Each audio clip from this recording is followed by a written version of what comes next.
Hey everybody, it's your friend Kevin, and this is your vibe of the day.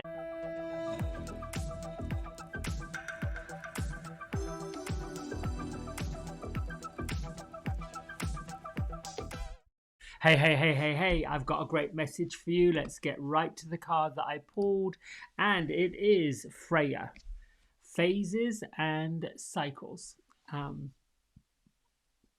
so let's get right to it.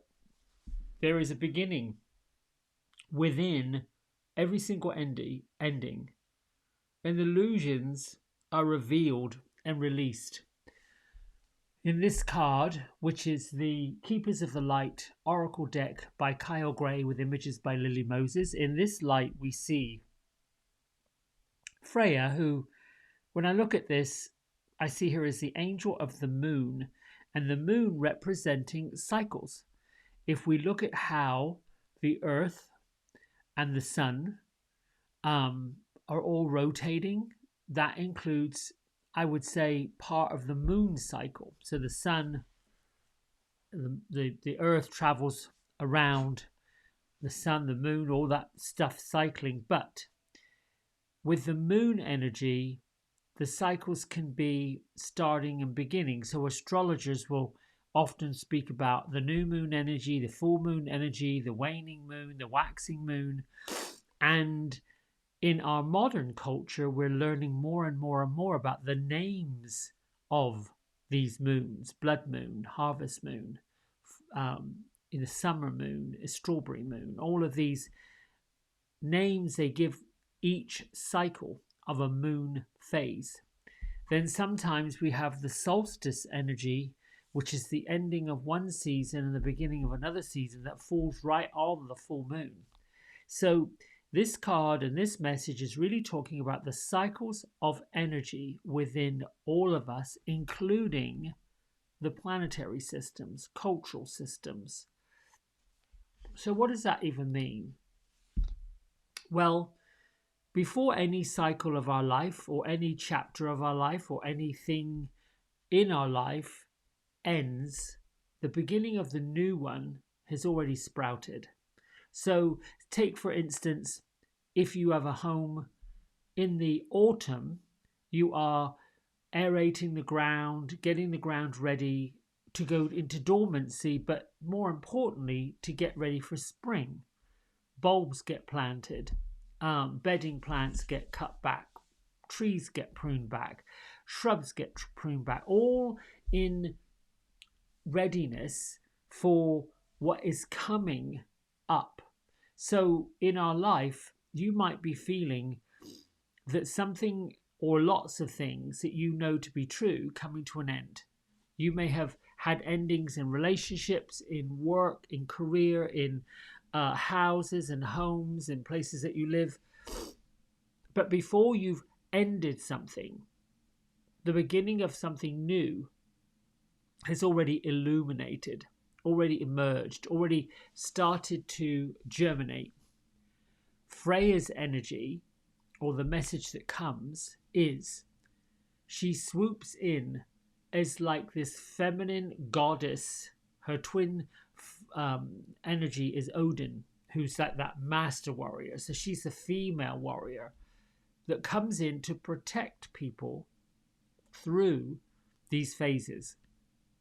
So if you are facing some vulnerability where a lot of what you know to be true is moving away, know that there is bite and fight in what is about to come. To move through, push through, hold your head up, open your heart to what's new and coming. On a cultural level,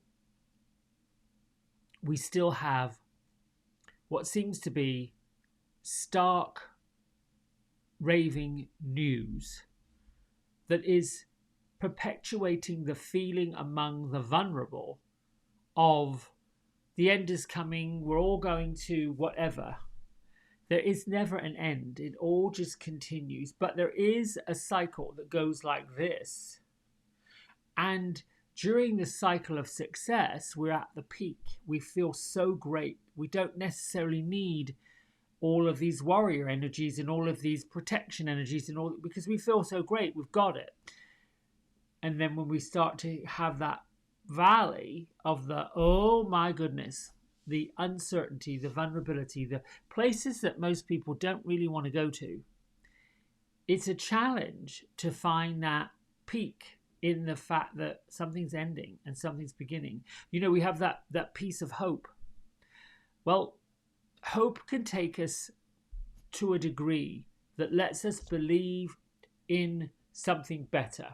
But when the battering ram of doubt challenges the belief and the hope, it can get wearing.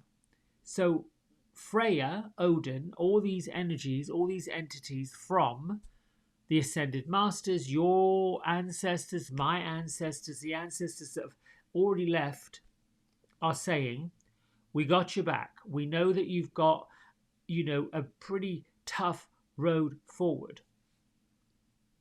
But we've got your back and we're supporting you as you move through it. Here's a little analogy for you.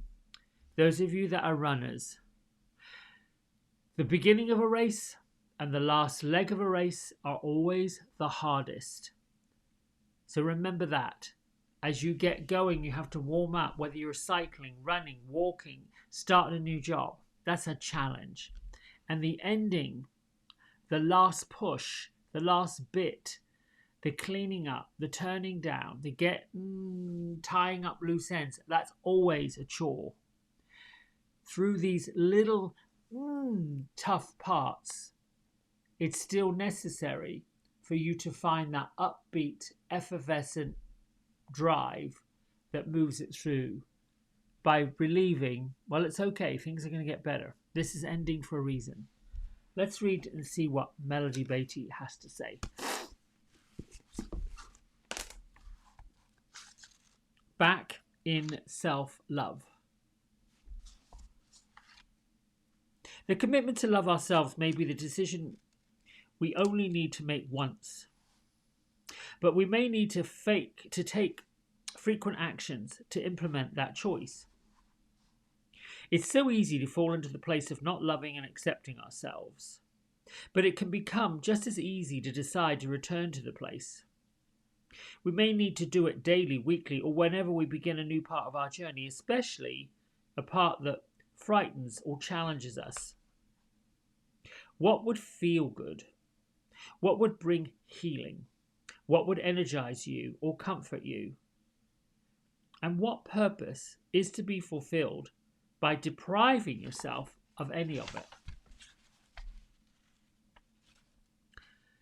However often we need to do it, we can return to that place of self-love. Each time we do it, it becomes easier. Each time we do it, we see the rewards of self-love. Enhanced creativity, clearer decisions, a stronger connection to the divine, and a more fulfilling connection to the world around us. When we love ourselves, it becomes easier to correct our mistakes, admit our wrongs, share our deepest feelings, and love others. Our spiritual dances thrive. Self-love energizes us. It attracts more love. The universe responds directly and immediately to our choice to love ourselves. Accept yourself, love yourself just as you are. Your fine work, your best moments, your joy, peace and healing come when you love yourself.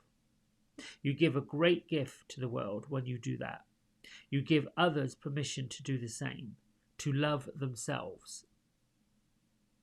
Revel in self-love, roll in it, bask in it, and the world, and you would, as you would the sunshine. Let me read that again. Revel in self-love, roll in it, bask in it, as if you would the sunshine. I love that. That means self-love, even in the tough times. Just love yourself. It's okay to say, woof, I've had enough, I've got to take a break. I've done that lately. I've had enough. Whoop, I need to step back. And it's really glorious. I got asked a few days ago about, most people, how was your Thanksgiving? Fantastic, glorious, amazing. I stayed in my pajamas. I just hung out. It was just with me. candles, cards, all that kind of stuff. All right, my friends, it's time for me to get on with my day. I hope you get on with your day. Until we chat again, much love to all of you. Bye.